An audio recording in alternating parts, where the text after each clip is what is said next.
Să nu dați uitării facerea de bine mi-a coborât în minte în momentul acesta. Fac click și plec și nu știu ce voi vorbi. Deci, să nu dați uitării binefacerea și dărnicia, căci lui Dumnezeu jertfe ca acestea îi plac. Să dai de la tine, gratis, fără să trebuiască să te aștepți ceva în schimb. Atenție! Să nu dați uitării binefacerea și dărnicia, căci lui Dumnezeu jertfe ca acestea îi plac. Hai să citesc tot capitolul. Stăruiți în dragostea frățească, să nu dați uitării primirea de oaspeți, căci unii prin ea au găzduit fără să știe îngeri. Aduceți-vă aminte de cei ce sunt în lanțuri, ca și cum ați fi și voi legați cu ei, de cei chinuiți, ca și unii care și voi sunteți în trup chinuiți. Deci, atenție la fiecare, Dumnezeu să ne dea în minte cine-i chinuit în momentul de față, cine-i vrășmășit. Nu? În multe, de exemplu, certuri m-am băgat, nu? N-am rezistat să nu mă bag, chiar dacă erau acolo două echipe, una împotriva celeilalte, punct, scaune, vorbe, ia-o, las-o. Nu? Atenție, căci am văzut lucrul acesta, să știți, chiar acum în luna trecută, nu? Deci era o ceartă atât de puternică, fiice împotriva mamei și mama împotriva fiicei, dar mama se apăra și am văzut pe cineva, una dintre surori, n-a scos o vorbă, puteau să se omoare și nu se băga. Stătea, nu reușesc să uit, nu se ducea încolo, eu nu spun nimic. Și mie, când au sărit pe mine niște persoane să-mi facă rău, am telefonat, toată lumea, toți pe care îi cunoșteam, toți erau împotriva mea. Am chemat pe cineva pe care eu am ajutat ani de zile, căci este o persoană foarte depresă, ia foarte multe medicamente și din punct de vedere medic o ajutam foarte mult, întrebam și medicii la servici. Am chemat-o pe ea. A spus, eu nu spun nimic. Dacă vrei te ascult, dar nu spun nimic. Da, dar nu cer decât să spui că erai prezentă, că n-am făcut și n-am spus nimic, dar vezi că este cineva și tu erai prezentă, este cineva care mă acuză că eu am intrat și i-am spus ceva, nu invers, dar tu erai prezentă și a spus, nu spun nimic. Și m-a lăsat. Atenție, să știți că foarte mulți pe calea digitală vedem, în digital vedem foarte multe conflicte, să știți, și nu spunem nimic. Atenție, ne va cere Dumnezeu socoteală de lucrul acesta, dar știți cum? După ce va veni înștiințarea, vei fi înștiințat că ai asistat la vrășmășia împotriva cuiva, ai asistat la vorbele urâte împotriva cuiva și n-ai spus nimic, ai zis că nu vreau să mă bag. Atenție, eu am lucrul acesta în viața mea, le-am trăit, am văzut într-o biserică cântărețele faimoase care au mii și mii de vizualizări pe YouTube, dar când au sărit la mine niște fetițe ostile, să-mi vorbească de reguli ale unei biserici, acele cântărețe n-au spus nimic, niciun cuvânt. Și m-am întrebat, Doamne, cât cântă femeile acestea, cât se schimonosesc la față, cum că ele slujesc lui Dumnezeu, dar nu mi-au spus nimic. Și Domnul mi-a dat o poruncă, să nu facă parte din adunarea ta astfel de oameni.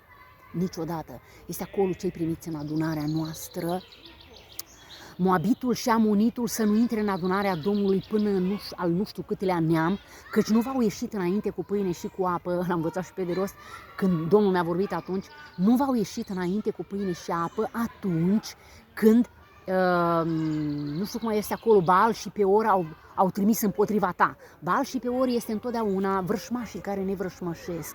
Să știți că ei au o problemă cu comoara lor, cum ar veni în cazul acesta, ca să aduc mărturia, eu n-aduceam banii, practic, în biserică. Și atunci au pus pe mine persoane să mă atace Și ceilalți au tăcut, fetele cântărețele care aveau peste 40 de ani, 30, 40 de ani, cu mii de vizualizări, n-au spus nimic. Când a trimis Baal, este acolo ce trimiți în adunare, aș vrea tare mult să o citesc întreagă, căci o parte am memorizat-o, dar o parte n-am memorizat-o. Când a fost trimis acolo împotriva ta, ele n-au spus nimic, erau acolo prezente, știau ce s-a întâmplat și n-a spus nimic. Dar chiar și o prietenă cu care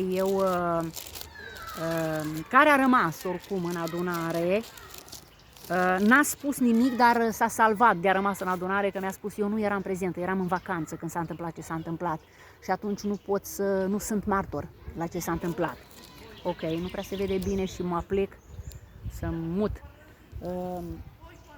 Și s-a salvat de a rămas în adunarea Domnului, deci îmi aude mesajul și acum. Trebuie să mă mut când îmi vine...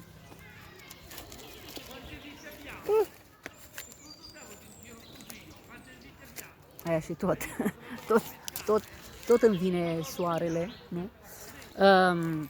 Și a rămas această persoană din cauza că s-a scuzat și a fost valid de la Dumnezeu. S-a scuzat că nu era prezentă la nenorocire, când m-au atacat. Nu? Eu sunt cea care, așa cum am văzut o viziune, așa a lăsat Dumnezeu, așa a fost să fie. Am văzut o viziune în 2020, înainte să iau Evanghelia în mână. Înainte să iau Evanghelia în mână, visam numai că zburam pe sus, pe deasupra apelor. Sunt niște mecanisme pe lacul de Como, dacă cineva a văzut vreodată.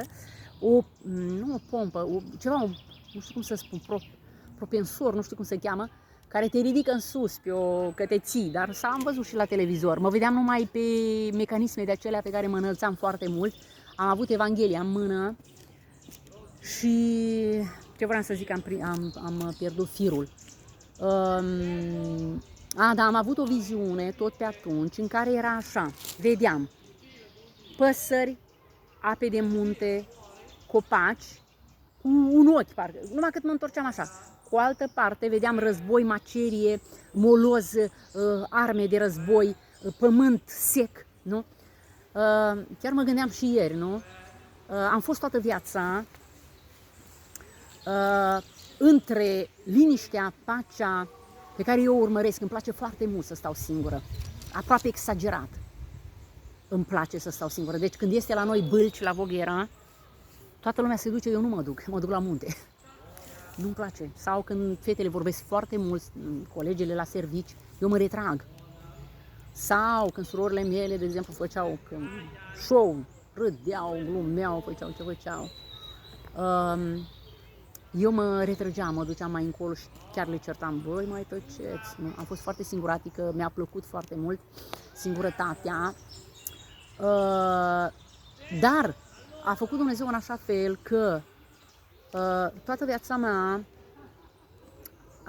cât sunt în singurătate și apoi când trec dincolo este război, toată lumea se ceartă, scaune, certuri, conflicte, deci mă retrag, stau liniștită și numai cât ies să intru în mijlocul oamenilor, parcă nu știu, toți se ceartă, parcă toți sunt în conflict, chiar și la comentarii, dacă ne uităm pe calea digitală, este foarte mult conflict, chiar am spus dimineață cuiva, îți place politica pentru că cunoști legea, dar nu te mai uita să-ți mai superi inima, stând și văzând și vizionând tot felul de mesaje care îți încarcă inima, care te obosesc, că dacă nu poți să schimbi nimic, dacă am putea schimba ceva, dacă noi suntem aleși, trimiși de Domnul la câte cineva, să-i vorbim, să-l informăm, să-l ajutăm.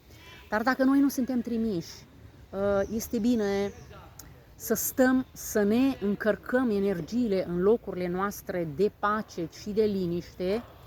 Și dacă suntem trimiși, cum suntem trimiși? Vine acea persoană la noi. Acea persoană dă peste noi, așa am văzut eu în realitatea vieții noastre.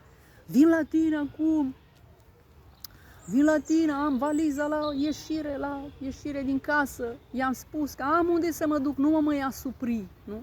Și bineînțeles că veneau, dar când veneau era ceartă și urlete și stres și pentru mine oboseală mare. Dar cum plecau, cum mă duceam în natură să mănânc. Deci persoanele pe care trebuie să le ajutăm dau peste noi, ne cer ajutorul, se țin de noi, dau buzna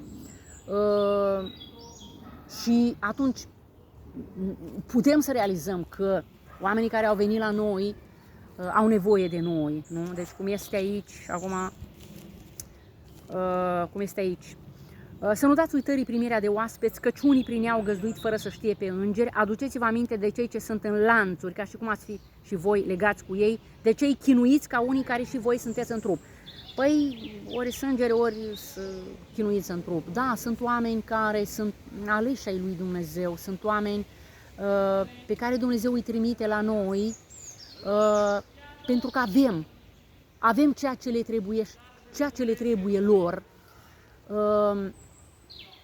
Și în cazul acesta să ne dăm seama că să ajutăm persoanele, cum este porunca, aceasta este genul de poruncă despre care eu vorbesc.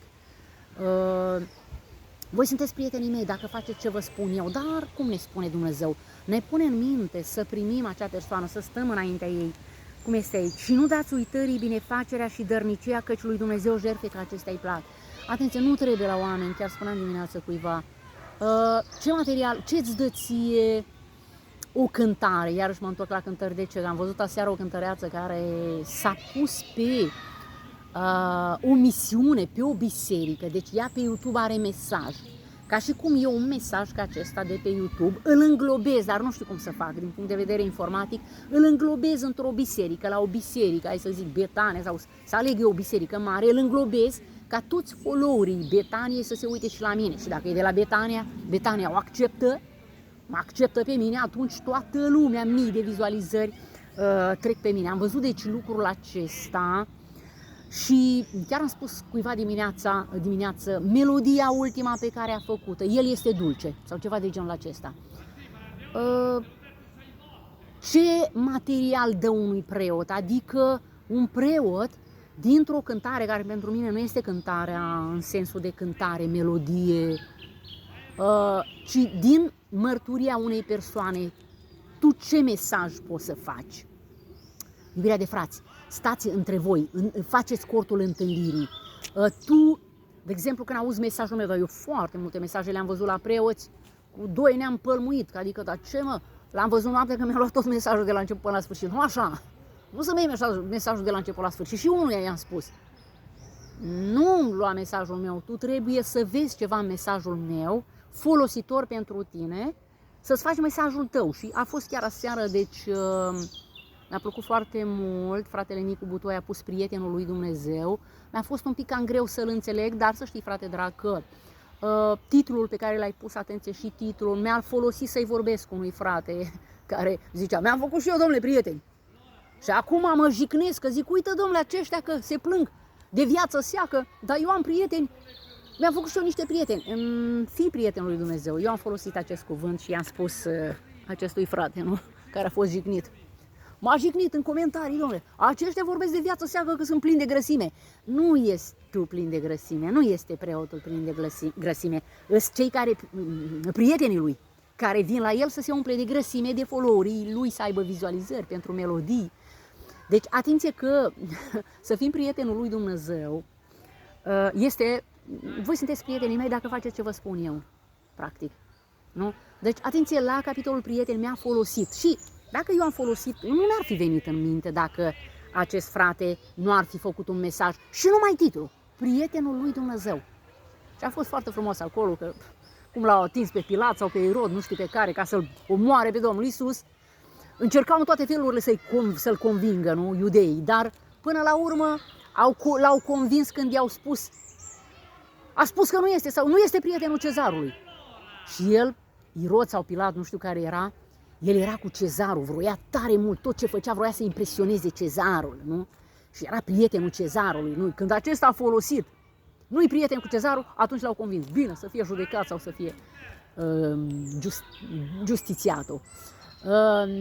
Deci, atenție când noi ne arătăm prietenii oamenilor și nu prietenii lui Dumnezeu, bineînțeles că vin comentariile negative. Să știți că vin comentarii negative când Dumnezeu ne vrea să ne informeze, să nu stăm la masă cu prietenii oamenilor, noi să stăm cu prietenii, să fim prietenii lui Dumnezeu direct. Și oamenii pe care îi trimite Dumnezeu să fie aceia chinuiți, aceia în suferință și să le dăm, să fim darnici față de ei, să le facem bine, este tot, practic. Fericirea unui om este în a da, cum am citit un mesaj dimineață, dai ca să fii fericit. Tu. Dai la altul ca din cer să-ți coboare binecuvântări. Aceasta este misiunea omului pe pământ, ca să fie fericit. Să dai cuiva, atenție, nu la oricine, unul acela dă peste tine, cum era în mesajul trecut pe care l-am făcut. Se ținea după mine și ziceam, dar de ce te ții după mine, nu?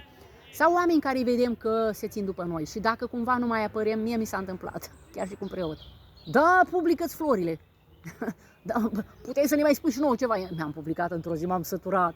Am zis, nu mai vorbesc la nimeni, nu mai dau la nimeni nimic, ce am, ce nu am, țin pentru mine. Nu? Și mi-am făcut o fotografie la florile din balcon și am publicat florile, dar acesta era și duhul. Na, flori. Ce, nu vă plac florile? Mai frumoase ca florile? Ce să fie? Ei, și cineva imediat a făcut un mesaj. Da, publică-ți florile. Că parcă ar fi lumea mănâncă flori, acum se trăiește cu flori, nu? Și atunci mi-aduc aminte, tot un preot, nu? Atenție, deci, da, pentru că sunt oameni care, așa cum am spus, din mesajul meu, dar din dar se face rai, din mesajul meu, fratele preot cu tare, lider spirit, sau lideri, toți liderii, atenție, nu neapărat preoții, îi dă o idee și lui, vede ceva, cum am văzut eu, acesta este modul în care să-i explic cel mai bun, că nu știam cum să-i spun fratelui, lasă prietenii pământești. Și mi-a venit, fii prieten cu Dumnezeu, din titlul de aseară. Deci, eu mi-am luat, fii prieten cu Dumnezeu. Mi-a dat un cuvânt, doar predica poate are o oră de predică, dar spune numai un cuvânt și robul tău va fi tămăduit. Dar mie Domnul mi-a vorbit ceva. Știți ce înseamnă lucrul acesta când dar din dar se face rai, când dintr-un mesaj al meu cineva se vede ceva pentru inima sa, nu numai, cineva primește o informație care informația aceea îi trebuiește altcuiva, nici lui măcar. Ok? Domnul a numit altarul tămâierii. Altarul tămâierii, căci Domnul ne-a dat așa o poruncă, să aveți sare în voi. Fără tămâie, fără explicație la ce vrem să spunem noi din Evanghelia lui Hristos, tămâie, miros, plăcut Domnului, este mărturia noastră. Ce ți s-a întâmplat, Domnule? De-ai făcut mesajul acela, să nu te încrezi în oameni. Povestea ta. Nimeni nu știe, Domnule, povestea mea. Da, am mai văzut că am scris viață seagă și mă vezi bogat. Dar am și eu niște prieteni, nu? Tu nu știi povestea mea. Ei, aici este Duhul omului care se justifică cu ce i s-a întâmplat. Aceasta este sarea pământului, să fiți sarea pământului. Să aduceți la oameni, Domnule, ce ți s-a întâmplat? Păi mi s-a întâmplat că, uite mă, au zis despre mine cu tare lucruri și nu știu cum. Dar ce? Tu nu știi povestea mea, că eu sunt un om bolnav și toate aceste lucruri. Dar nu era pentru tine, era pentru prietenii tăi, plini de grăsime, care profită de tine, care profită de tine. Și au profitat atâția și s-au urcat pe deasupra, merg pe stânci. Că i-am văzut azi noapte, deci am văzut azi noapte o viziune în care era un preot foarte protejat de câini. Are mulți tari bodyguards, mulți tari. El când vorbește în spate sunt 7000. Și dacă cineva face o comentare împotriva lui, sar toți! Comunicat din partea bisericii cu tare. N-am greșit, pentru noi este așa și așa și așa. Ei, l-am văzut sus pe o stâncă foarte mare, pe acesta, și mai era cu cineva din familia mea care aleargă tare și ia medalii. Alergătoare, ia medalii, nu? Și era în persoana mea care se cățăra ca să ajungă această stâncă, du-mă pe stânga pe care nu pot ajunge. Vreau să ajung și eu acolo, dar nu sunt eu, că și nu vreau să ajung nicăieri. Atenție ce vorbesc și acum, bine că profit tare mult, dar nu profit, este mișcarea lui Dumnezeu, să n-am multe vizualizări, să nu creadă oamenii că eu umblu după vizualizări sau să n-am mult like-uri, sau ca să nu mă învăț să mă bucur de like-uri. Atenție că este lume care se bucură dacă vede că li se măresc numărul de follower. Și pentru asta aleargă și se zbuciumă și se agită oamenii, nu? Și prin urmare vorbesc de ce vorbesc, că trebuie să vorbesc, că s-ar putea că cineva, poate și după voi muri eu, va auzi numai un cuvânt. Spune numai un cuvânt. Fii prietenul lui Dumnezeu, de exemplu, nu? Deci,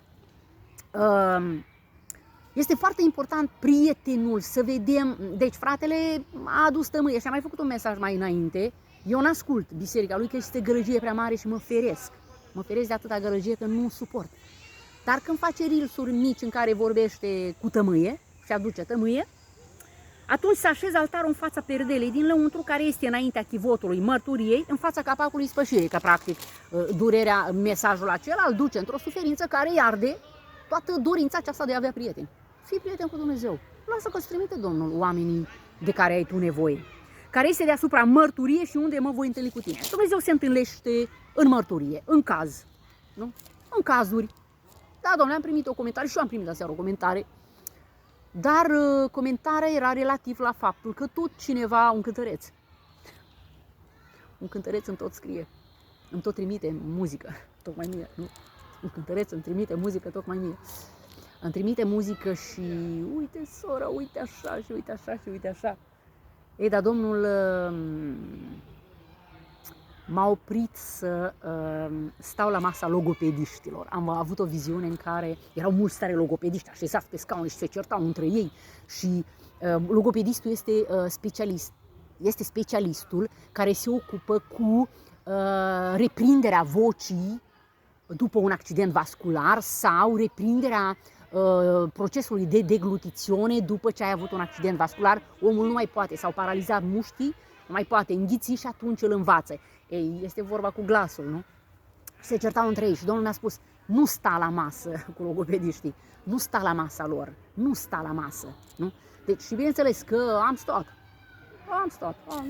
e fain, e așa, ascult, nu știu ce, dar Domnul m-a oprit. M-a oprit spunându-mi, m-a oprit prin ce? Printr-o comentare. Cineva mi-a spus, nu mai vorbi. Nu trebuie tu să vorbești. O comentare. Și m-am dus la Domnul și Domnul mi-a spus, dar nu ți-am spus să fugărești logopediștii. Nu ți-am spus să fugărești oamenii care îți vorbesc ție, nu trebuie să-ți vorbesc eu. Păi dacă îți vorbesc cu oamenii și te pui la taclale cu oamenii, să stai la mesele lor, la cântările lor, ai terminat-o cu prietenia cu Dumnezeu. Adică nu ne mai vorbește. În momentul în care ne mângâie cântările, aud foarte mult și tu, frate de Betania, tot spui, da, ne-au plăcut cântările, fiecare generație, fiecare lume are muzica ei. De exemplu, România are muzica populară, muzica ușoară, are manielele acum, nu? Și biserica are cântările ei. Este același lucru. Tu zici, da, cântările ne-au veselit inima și ne-au dus spre cer. Eu am văzut o scara cerului azi noapte care ne duce spre cer altfel. Nu ne duc cântările spre cer, pentru că tu zici, domnule, a simți simțirile acestea pe care noi le avem, mai ales când este în cazul acesta o cântare, simțirile acestea nu sunt, mai ales când auzim cântarea ce ne mângâie cântările, nu sunt simțirile lui Dumnezeu. Că, de exemplu, simțirile lui Dumnezeu în toată Evanghelia, o simțire pe care Domnul unele din simțiri pe care Domnul mi le-a dat a fost când îmi bătea inima să ascult un mesaj. Era cineva care a început un mesaj, dar eu nu vroiam să-l ascult. A început să-mi bată tare inima și mi-a atras atenția și am ascultat mesajul, era despre mine. Dar era împotriva mea persoană, practic, așa este. Ascultă ce spune despre tine, îmi bătea inima. Apoi am mai fost odată când am avut o stare foarte bună de fericire în inima mea și m-am dus la Evanghelie și am văzut, nu ne ardea inima când ne deschideau Scripturile, că tocmai citisem, deci era în legătură cu Scripturile. Sunt foarte multe simțiri în Evanghelie daturate, care se datorează a ceva ce are legătură cu noi și cu Dumnezeu, nu? Dar când este vorba de cântări, frate drag, este acolo un pasaj, acum mă poiesc de colo-colo, este un pasaj din Evanghelie pe care nu l-am semnat, despre idolii lor, dar cât privește pe cei care simt plăcere față de idolii lor, mă voi ocupa eu. Noi simțim plăcere față de cântări, de exemplu, este plăcerea aceea. Tu când asculți o cântare, mama mea când ascultă o cântare, ascultă muzica populară și îi face o plăcere atât de mare că dansau toată viața de la radio, era o cântare. Mie nu mi-a plăcut muzica populară, ei dansau la muzica populară. Pe mine m-a mângâiat și mi-a plăcut muzica ușoară. Bisericii i-a plăcut muzica creștină, dar este o muzică pe care noi ne-o facem ca și Dumnezeu, ca și idol, să ne mângâie. Ok? Sau să ne dea senzații. Dacă îi se plângem, este o melodie că ne vine de plâns, că ne aducem aminte de cutare care a murit. Dacă este despre Dumnezeu, zicem noi suntem credincioși și da, facem parte din grupul acesta. Ok, dar atenție la simțirile noastre când sunt Dumnezeu. Deci când a fost acolo Iacov la Betel, scoală-te, suie-te la Betel, locuiește acolo și ridică acolo un altar Dumnezeului care ți s-a arătat când fugeai de fratele tău Esau. Unde este sarea aici, să fiți sarea pământului? Fugea de fratele Esau. Fă-ți un altar unde tu fugi de fratele Esau, practic.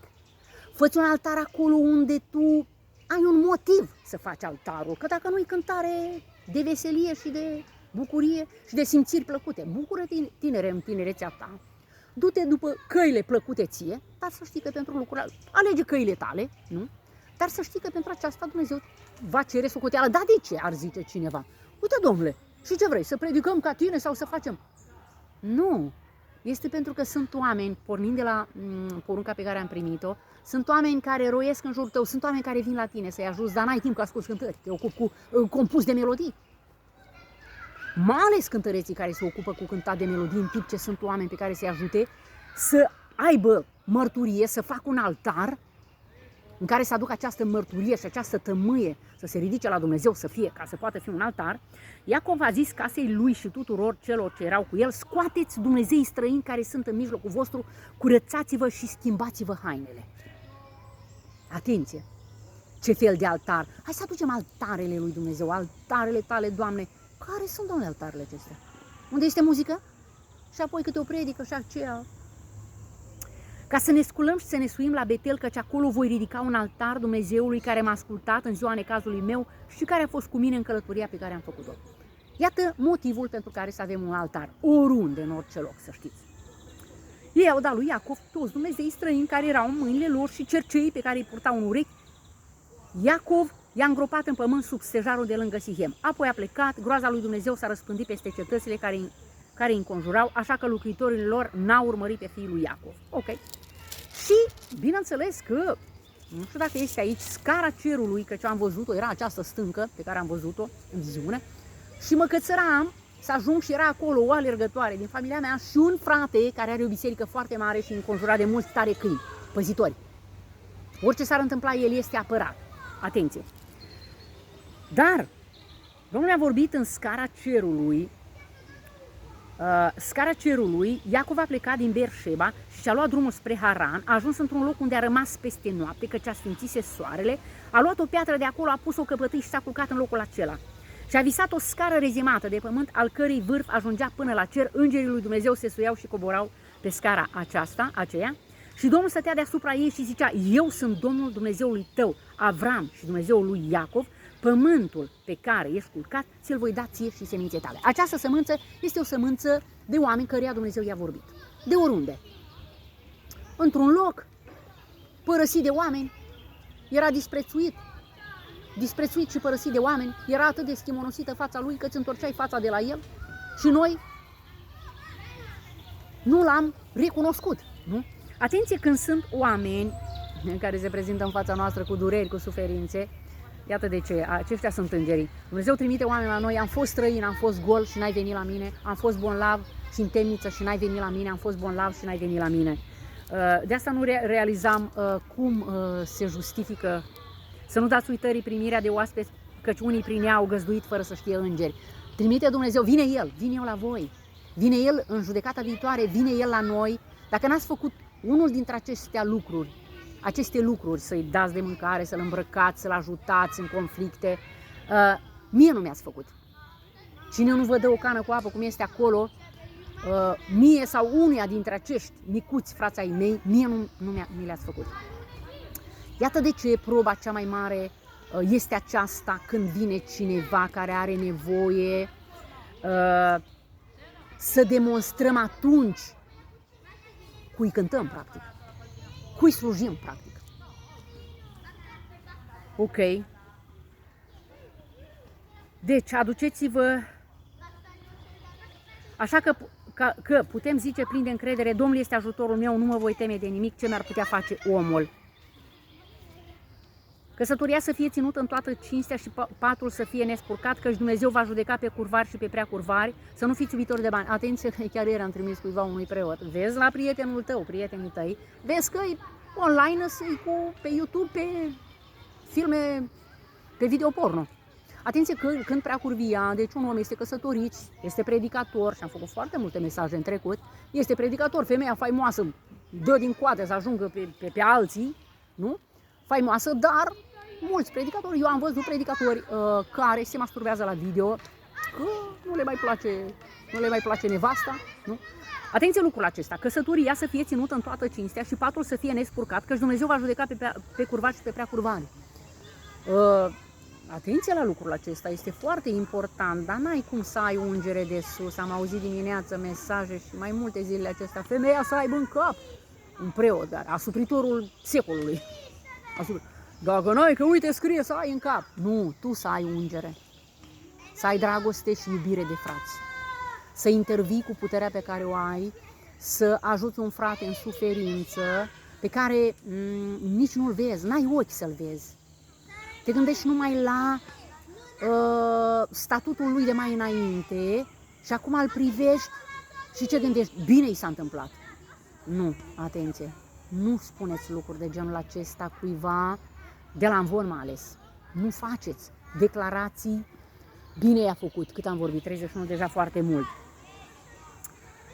Deci, să nu vă lăsați amăgiți, aduceți-vă aminte de mai marii voștri care v-au vestit cuvântul lui Dumnezeu, uitați-vă cu băgare de seamă la sfârșitul felului lor de viețuire și urmați-le credința. Să nu vă lăsați amăgiți de orice fel de învățături străine, căci este bine ca inima să fie întărită prin har, nu prin mâncăruri care n-au slujit la nimic celor ce le-au păzit. Dacă noi avem grijă să fie cântările în biserică, dar tu ca preot, din toate cântările din 40 de ani, cât material util oamenilor ai avut ca să faci o întâlnire cu cineva, să faci un altar, altarul tămâierii, în jertfa necurmată. Aceasta este arderea de tot necurmată, care va fi adusă de urmașii voștri la ușa cortului întâlnirii, înaintea Domnului. Acolo mă voi întâlni cu voi și îți voi vorbi. Deci, din mesajele noastre, ascultându-ne unii pe alții, ne folosește un cuvânt, prietenul lui Dumnezeu, și am putut să-l folosesc unui frate. S-a făcut un altar, eu, fratele preot, care a făcut mesajul prietenul lui Dumnezeu aseară, și fratele căruia i-am vorbit dimineață, și s-a făcut un altar. Acesta este altarul. Acolo mă voi întâlni cu copiii lui Israel și locul acela va fi sfințit de slava mea. Voi sfinți cortul întâlnirii și altarul, voi sfinți pe Aron și pe fiii lui ca să fie în slujba mea ca preoți. Dar cu câți preoți nu m-am văzut frânturi din mesajul meu, încurajări în direcția pe care eu arătam, ales despre cântări, am văzut că vorbesc cu oamenii. Caută, probează și bun, acolo este un altar unde coboară Dumnezeu. Și îți va vorbi ție din mesajul meu, fratelui din mesajul fratelui. Deci aceasta este întâlnirea, aceasta este adunarea, nu? Voi sfinți cortul întâlnirii și altarul. Voi sfinți pe Aron și pe fiii lui ca să fie în slujba mea ca preoți. Eu voi locui în mijlocul copiilor lui Israel. Voi fi Dumnezeul lor, cât am vorbit, că nu reușesc să văd 33. Și continuu aici cât mai pot și apoi închid la 35, că Facebook îmi încarcă numai 35 de minute. Noi avem un altar din care n-au drept să mănânce cei ce fac slujba în cort. În adevăr, trupurile dubitoacelor, al căror sânge este adus de marele preot în locul preasfânt pentru păcat, sunt arse de tot afară din tabără. Și aceasta este o afară dintr-o tabără unde e serviciu divin. De aceea și Iisus, ca să sfințească norodul cu însuși sângele său, a pătimit dincolo de poartă. De aceea să ieșim dar afară din tabără la el și să suferim ocara lui, unde nu mai suntem protejați. Vedeți că am adus mesajul acesta. Este un frate, o biserică mare, în spate stau 10. Dacă cineva face o comentare negativă, îi omoară. Deci oamenii fac un comunicat imediat. Pentru noi este curat. Aceasta este o hotărâre a păzitorilor, a bodyguardilor. Dar atenție, a avocatului care e apărător, nu? Dar ieși afară din poartă, fără ei, fă mesaje, să vezi comentariile atunci.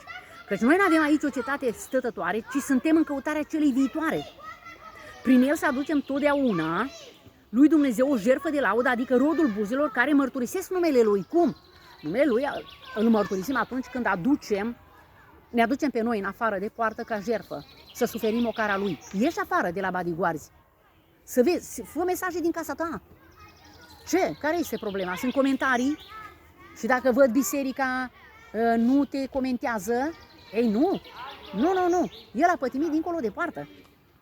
Ascultați de mai marii voștri și fiți-le supuși, că cei priveghează asupra sufletelor voastre ca unii care au să dea socoteală de ele, pentru ca să poată face lucrul acesta cu bucurie, nu suspinând.